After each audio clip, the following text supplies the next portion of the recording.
This is Scenic Roots. I'm Ray Bassett. Thanks for joining us. If you stopped by the National Cornbread Festival in South Pittsburgh this spring, maybe you saw him there.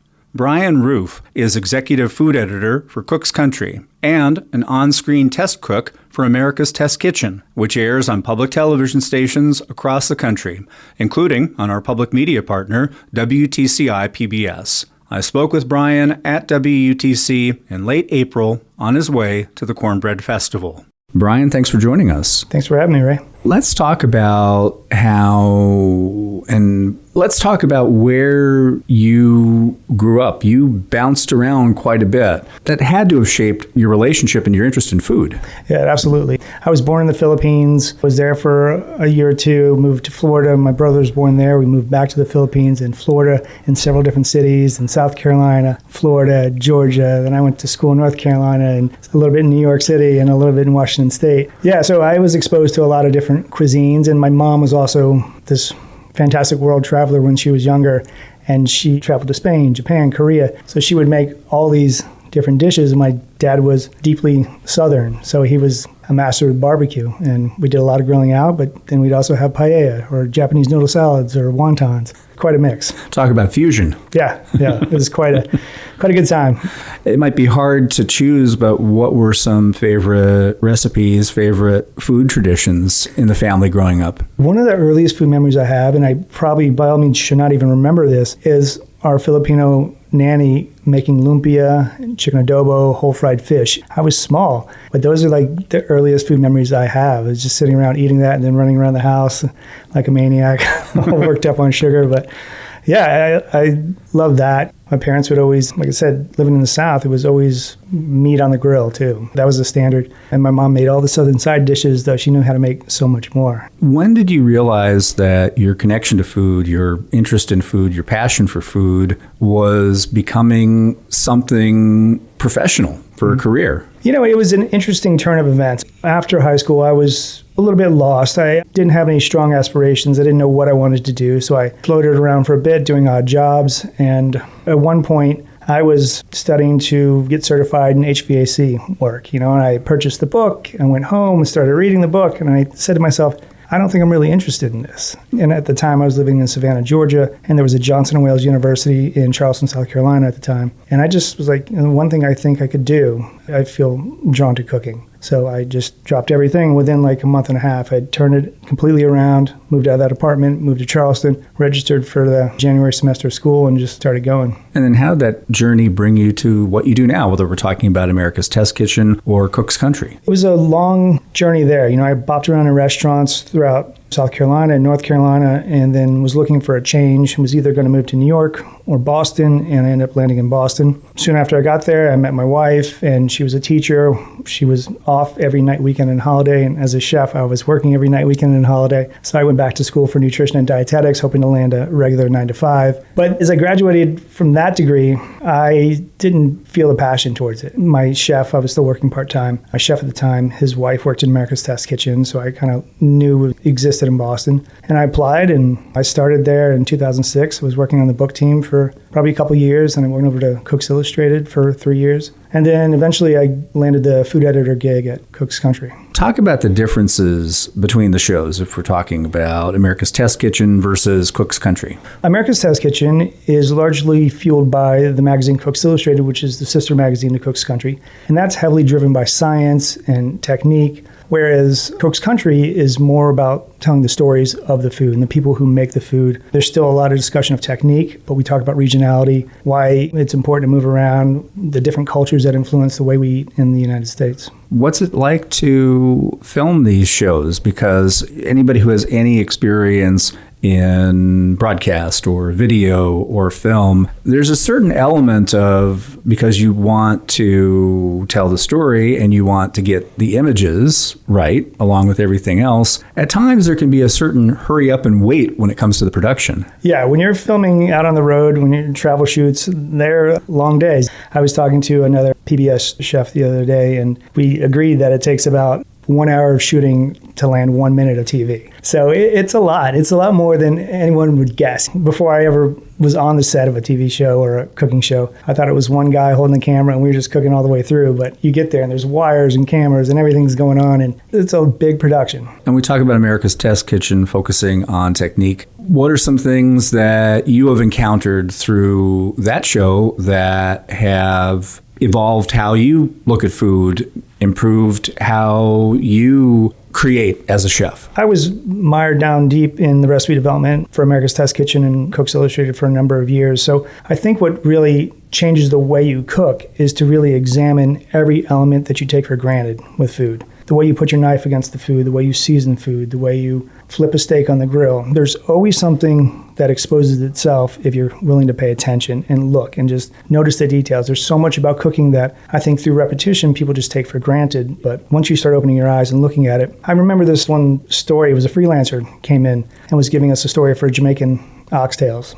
And there was so much about that I was foreign to me. Like I had never made it myself. And she gave me the recipe, and it was to simmer 4 hours on the stovetop. And me thinking, no, I'm just going to put that in the oven so I don't burn the bottom of it and doesn't run out of liquid. And I did that. When I put it in the oven, it came out, the fat had completely separated from the liquid. So then I went back, made it again, and I put it on the stovetop for 4 hours. And at that point, when it was done, all that mechanical action of the simmer and the boiling had really emulsified that fat into the sauce and made it this unctuous, like kind of sticky, wonderful thing that it still makes me hungry when I think about it. But I want to dig in right now. But it's those types of things. Like there's a lot of different cultures that have methods that we don't always consider like strong techniques in the kitchen, but there's a reason for why they exist.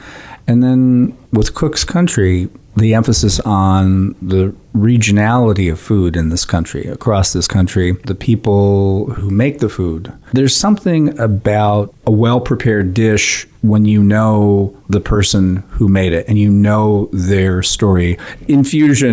Infuses, those are words that are thrown around a bit too much all over the place, not just in food these days, but certainly food that's prepared by somebody, you know their story. That infuses how you experience that food, your enjoyment of it. Absolutely. If you understand why a dish is being created in that kitchen, why it's being served to you the way it is. I remember being in Seattle and going to a chicken teriyaki joint. Teriyaki's Japanese, but it was run by a Korean woman who lived in Brazil. And so she's got this mashup of Japanese, Korean, Brazilian flavors on the plate that if I didn't know the story, I'd still think the food was wonderful. But the fact that I know that story just makes it so much more amazing to me. Let's talk about Chattanooga in this corner of the Southeast. Share more of your connection to and your visits to this area. I'm just starting out. I spent today with a friend of mine, a documentary film director, Pablo, and we went to a few Guatemalan restaurants. I was surprised to learn as I researched the area that there's a heavy Guatemalan population here. We drove, I don't know what highway it was, but we drove down and he's just like, that's Guatemalan, that's Guatemalan, that's Guatemalan. And we stopped at several of those restaurants today. I'm very full right now. I could take a nap here. But that is one of those things that draws me to an area, those unexpected surprises. I'm doing some other restaurants while I'm here. I went to Calliope last night, which was fantastic. Rosecomb, Easy Bistro. I'm going to be at the Cornbread Festival.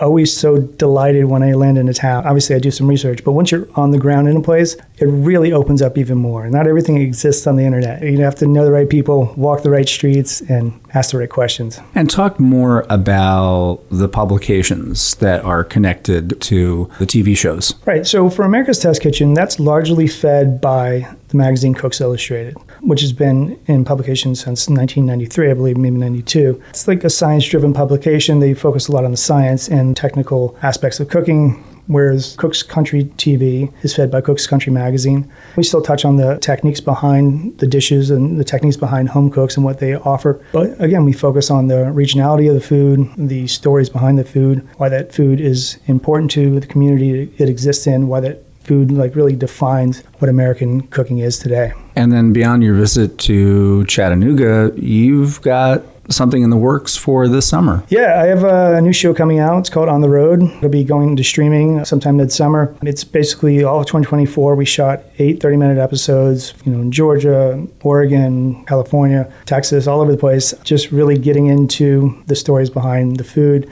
talking to the people who make the food, and just highlighting some great folks. And for people who want to sample more of your work online, whether we're talking about the shows or we're talking about the publications, where can they go online? They can go to americastestkitchen.com. All the publications are linked through that master website. All right. Bryan, thanks so much. Thank you for having me. Juneteenth is a holiday that marks the end of slavery and the emancipation of African Americans after the end of the Civil War in 1865. Over the weekend, the Unity Group of Chattanooga began its Juneteenth Commemoration Week, a series of events in Chattanooga that continues through this year's holiday on Thursday, June 19th.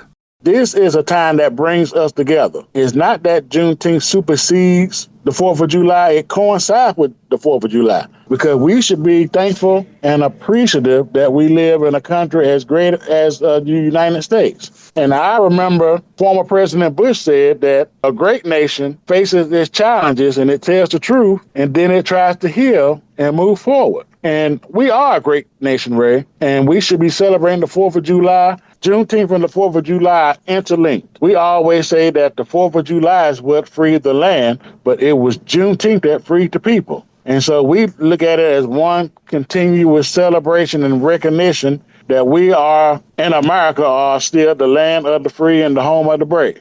That's Eric Atkins with the Unity Group on the theme for this Juneteenth Commemoration Week, United in Solidarity for Freedom and Justice. Start out going to the National Cemetery like we do every year.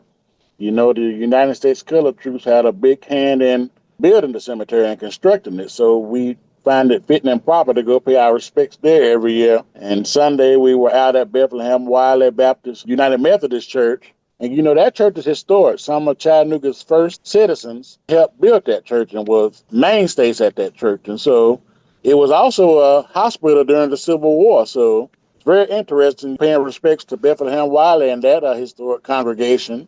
And Monday, Michael Imhotep, historian of African American history, really global history. And so he came to talk about Juneteenth for where we need to go from here. And we recognize a lot of stuff happening in the country. So this is a very interesting dichotomy that we're in right now as a nation. And this Saturday at 1 p.m. at the Bethlehem Center, we're going to be raising voter awareness. That's a part of the Southside Jubilee that the Bethlehem Center hosts every year. We know that people are making sure that their voter registration is up to date, given some of the issues of why their vote is important, because we know that one vote can make a difference in an election. So we want to keep people motivated to be informed voters, That's the purpose of us being out there on that Saturday.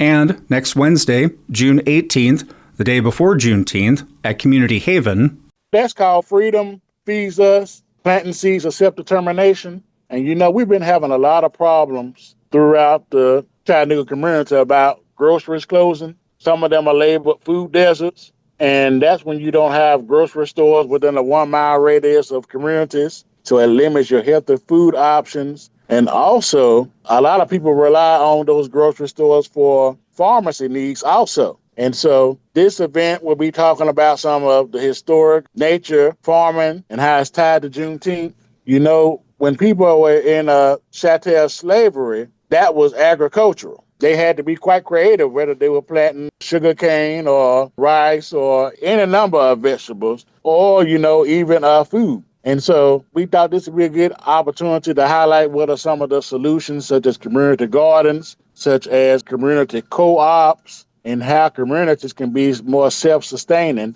in answering some of the food insecurity needs that we are experiencing in our community right now. And then let's talk about Juneteenth itself. Thursday, June 19th, starting with an event at noon at New Zion Baptist Church, Juneteenth National Freedom Day event, screening of a documentary, How to Sue the Klan. How to Sue the Klan was a documentary that focused on the shooting of 4 black women on what was then 9th Street is MLK Boulevard now, back in the 1980s, and what were the repercussions of that and how the families were affected. Some of the descendants of one of those women, Fannie Mae Crumsey, has formed the Fannie Mae Crumsey Foundation. So they will be talking about what the foundation will be doing going forward as far as educating and as far as raising awareness, especially over mental health and eliminating gun violence. That documentary will be screened at 12 p.m. at New Zion, as you mentioned. It's won awards all over the country, and it's been featured on PBS nationwide. And so we were happy to add that to the calendar. And also on June 19th, it's sort of the culmination of our activities. It's the Juneteenth National Freedom Day Parade. We'll begin the parade. Lineup will begin at 3:30 on Peeble Street. That's right next to Olivet Baptist Church. At 4 p.m., we will go down Martin Luther King Boulevard to Miller Park. And when we get to Miller Park, we will be having what we are calling the Juneteenth National Freedom Day Remix. And we put hashtag 160 on there because, Ray, this is the 160th anniversary of the end of the Civil War, of the end of chattel slavery in America. And we are linking up with like-minded groups and organizations all over the country and recognizing and celebrating this 160th anniversary, which of course led to the passage of the Emancipation Proclamation, the 14th and the 15th Amendments. And so this is really a pinnacle in American history that we are experiencing this year. Talk more about what will happen at the remix after the parade. We will have speeches from some of our elected officials. We will have greetings from some groups in Chattanooga. We will have live music performances. We will have spoken word. And I think even a fashion show is in there somewhere. So it's going to be a family-friendly oriented event, a little bit for everybody there. But mainly it's celebrating Juneteenth, and it sort of coincides with our theme for the occasion, United in Solidarity for Freedom and Justice, hashtag Juneteenth 160. And for people who want to learn more about the events during Juneteenth Commemoration Week for 2025, where can they go online? Well, they can go to our Facebook page. They can go to our website. They can go to our Instagram page. If you want to have more information, you can email us at unitygroupchat02@gmail.com. A lot of people in Chattanooga already have my personal information, including you, Ray. So somebody always knows how to get in contact with me directly if they have any specific questions that they want to ask. All right. Eric, thanks so much. Thanks, Ray.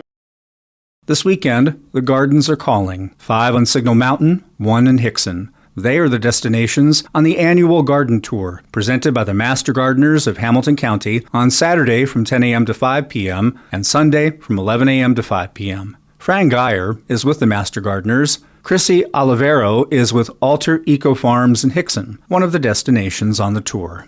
Fran, Chrissy, thanks for joining us. Thank you, Ray. Thank you. Fran, tell us more about the Master Gardeners and this tour. The Master Gardeners is a program through the UT Extension, and our mission is to educate the public on all things gardening. And one of the events that does that is the garden tour that we have held annually now. This is the 38th garden tour. We've been in existence 31 years. Prior to that, the food bank was in charge of running the tour. And so this tour has 6 homes in it, and 5 homes and 1 garden farm, which is the Alter Eco Farm. Each garden is very different and will give people an educational experience through the different types of gardens that they have. This year we're going to add a little bit of a twist, is that we're adding Tennessee Smart Yards into the mix. And Tennessee Smart Yards is a program that was developed by UTC back in 2007, teaching people through a free online program how to manage and get a robust garden and also manage stormwater runoff. And Chrissy, tell us more about Alter Eco Farms, one of the stops on the tour. We specialize in soil regeneration through biology. We're really unique in that what we farm is we farm microorganisms. So we go out, we find native microorganisms, and we breed them on our compost. And then we sell those, we sell compost and extracts to people to help regenerate their soils. The goal being to get your soil back to what it should have been if it was a native forest floor, and let those microorganisms do all the hard work so that you don't need to be adding nutrients anymore. You don't need to worry about water retention. You're just getting nature back the way it should have been in the first place. How long has Alter Eco Farms been in business? We've been in business since 2021, but we started in Denver and we had a real restart when we moved to Chattanooga in 2023. You're in Hickson. Yes, we're in Falling Water in Hickson, and we have been there since 2023, and we've really only kind of recently finally opened to the public this year. It took us about a year of being here to really understand the difference between a desert and a rainforest where we live now. So we had a lot of science to do before we were ready to open, but now we're super excited to be sharing what we do with Chattanooga community. And we hear all the time about how biodiverse this area is, especially compared to other parts of the country.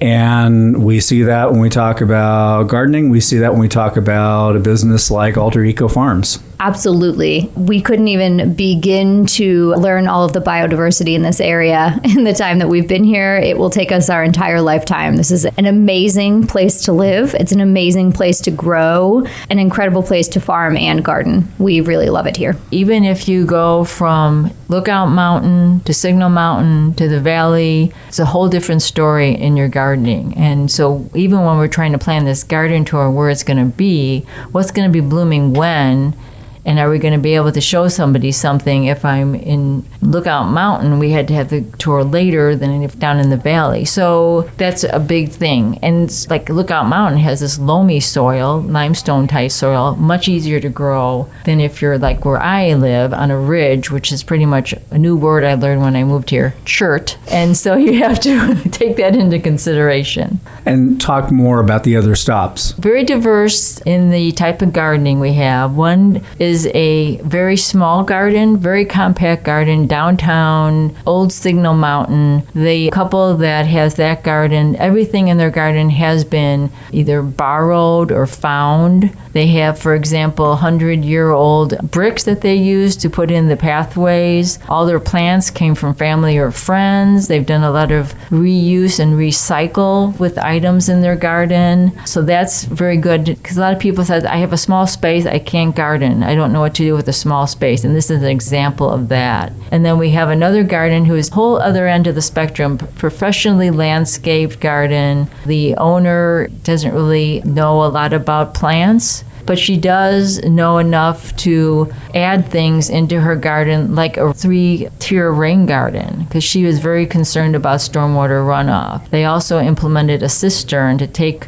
all the rain coming from their roofs and capturing it in order to water all of their garden space. And then we have another gentleman who's been in the business 40 years as a nurseryman. So his garden has a huge amount of diversified different types of plants. Cedars and different types of hollies and viburnums and hydrangeas and vines, and it's an amazing garden. And he's been working this garden for 40 years, and I like what he always says, plant it and enjoy it. And a lot of times we don't do that. We end up planting and then we end up working and never sitting back and enjoying it. And it's really like a park setting. And then we have Susan and Dan. Their garden is a very good example of shade gardening. And in the front of their house, they have a huge rose garden. And the last person, Sandy and Mark, they had a traditional rose-type garden in their backyard, and they said, no more, I'm getting hurt too much trying to take care of these roses. So they dug that all out, and they went totally native in their yard. And so that's another nice area to look at. And for people who want to check it all out, where can they go online? They can go to mghc.org. We buy tickets. Tickets are $20 each, and the money we are earning through this program is going to the food bank and to our scholarship program. And Chrissy, for people who want to check out Alter Eco Farms beyond the tour, where can they go online? Find us on Instagram at alter_eco_farms. And then you can also find us on our website, alterecofarms.com. All right. Fran, Chrissy, thanks so much. Thank you. A few miles from downtown Chattanooga, an observatory on North Tuxedo Drive has reached for the stars for decades. Built during the Great Depression, it is owned and operated by our campus, the University of Tennessee at Chattanooga. This past semester, Miller Richardson, a student in UTC's Department of Communication, paid a visit for a podcast series that she produced as an intern for Scenic Roots here on WUTC.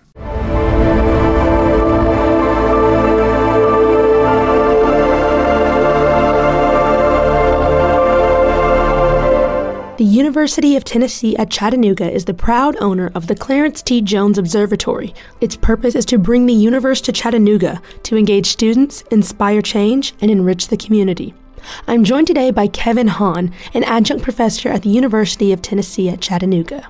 Could you tell me a bit about the observatory and its history? It was built in 1936, and it was built for the local school system. So at the time, which is interesting because it was done during the Depression, 100% built for education and for inspiring our local students, because it wasn't part of UTC until 1944. It was actually gifted to the University of Chattanooga back then. But when it was built, it was for the local school system. So it was all the elementary schools would come visit and so forth. That's what it was for. It wasn't built to do big astronomy things where it's closed off to the public and it's very specialized for whatever they were interested in at the time. It was so kids can go look through a telescope, or adults too. It's for educate, but can look through a telescope and learn about the night sky. And that's what it was for. And it's still doing that 90 years later. Tell me a bit about this fundraiser currently going on, the goal of cutting down some foliage to create better views of the night sky. Yeah, there's a lot of trees have been growing around it since it was built. It kind of on a remote hilltop, little knob back in the 1930s where there was nothing around at the time. But now it's kind of hidden behind these almost 100-year-old trees, and nobody, even people that live near down the road and a couple streets over, don't even know it's there. Even just trimming the trees, topping them. There's some that are overhanging on building just as from a safety standpoint and stuff. You do that. That's just stuff you normally do anyways. But there are enough around that unfortunately it's obscuring I love trees, but just to trim them back some enough that we can have a better view of the sky. Because right now we're extremely limited. So we've got a fundraiser going, try to help take care of that. So we can offer more to the public too, and to the students that are out there right now. Instead of seeing a third of the sky, we might be able to see 3/4 of it. How important do you think experiences like the ones at the observatory are for students or individuals who are interested in astronomy or maybe wanting to go into it or are simply curious about the night sky? I think it's incredibly important. I think about what got me into geology was seeing lava flowing from a volcano into an ocean on the Big Island of Hawaii. I changed my entire direction of what I wanted to do because I saw that one thing. I had exposure to that park. As an astronomer, astronomy hobby, I bought my first telescope because I saw a comet in the 1990s called Hale-Bopp. Other things that I've been exposed to since then, including places like an observatory like this. I think that place that has so many things between the history of it, because I like looking at planets. Exactly. In learning about these things that you walk outside and see every day, but you don't really understand. And this place kind of brings that together and allows for that communication and knowledge to people. From the limited time in the last less than a decade being there, seeing people coming back now and the spark in people, and they walk out of the planetarium show and they're like, oh man, that was cool. Can we come back, Mom? That's why we go, and that's why we do this, and it's so cool. And this place really kind of facilitates that. Are there any events that you host yourself? We have 2 public events. Every second Saturday of the month, we always have one at Harrison Bay State Park. It's usually right before sun goes down, we'll all set up, and it could be up to a dozen or more telescopes by members. We bring all different shapes and sizes. Some are for visually looking through. Nowadays, we have really fancy cameras that we can attach to them where we can have families stand around and watch, and it's really good. Some people have a really hard time seeing through a telescope where if you can project it on a screen. So we have those star parties there every month, second Saturday at Harrison Bay State Park. Thank you so much, Kevin, for joining. You're welcome. For those looking to get involved with the Barnard Astronomical Society here in Chattanooga, you can head to barnardastronomy.org. And for those looking to gain more information about the Clarence T. Jones Observatory, you can head to utc.edu and head to the Chemistry and Physics page to find more information there. Or you can search for them on Facebook and Instagram at Clarence T. Jones Observatory. More from Miller Richardson's podcast here on Scenic Roots. I'm Ray Bassett. Join us again next time for Scenic Roots.